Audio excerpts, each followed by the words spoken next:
दोस्तों नमस्कार। अमेरिका के पूर्व राष्ट्रपति बराक ओबामा को लेकर एक बड़ा खुलासा हुआ है। खुलासा इस बात को लेकर ट्रंप के लिए निजी तौर पर ओबामा किन शब्दों का इस्तेमाल करते थे और अब इन्हीं शब्दों को लेकर बवाल।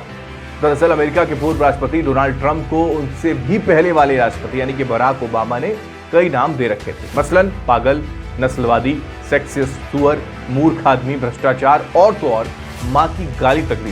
विदेशी मीडिया ने यह दावा एक किताब के हवाले से किया और इस किताब का नाम है battle for the soul inside the Democrats campaign to defeat Trump. लेखक है Edward Isaac Dovere. Dovere Atlantic के स्टाफ राइटर है।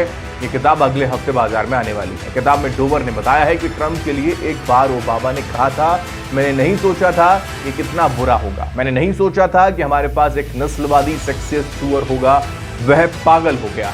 रिपोर्ट में यह भी बताया गया है कि ट्रंप के लिए बराक ओबामा सार्वजनिक तौर पर कुछ नहीं बोलते थे, लेकिन पर्दे के पीछे वो अपनी स्पष्ट राय रखा करते थे। उन्होंने ट्रंप के लिए भी बातें गुस्से में कही थी और रिपोर्ट में यह बताया गया है कि ओबामा के ट्रंप को लेकर ये सुंदर विचार दरअसल 2017 के बाद से बदले थे।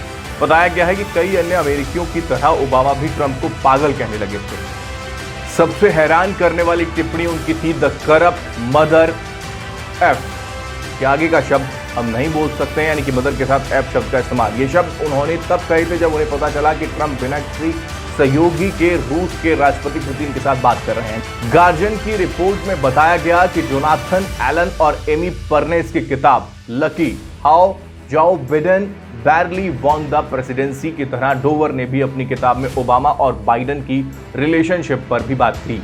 इसमें कहा गया है कि दोनों के बीच में संबंध सहज नहीं थे क्योंकि वो 8 साल सत्ता में थे। एलन और पार्नेस की तरह डोवर ने ओबामा के संदेहों पर चर्चा करते हुए बताया कि कैसे बाइडेन के बेहतर अतीत के बावजूद चर्चा में ये थी कि वो इस समय काफी बुजुर्ग हैं। इसके अलावा जो बाइडेन की पत्नी जिल बाइडेन की बात का भी इस रिपोर्ट में जिक्र है क्योंकि उन्होंने कमला हैरिस को लेकर आपत्तिजनक शब्द कहे थे।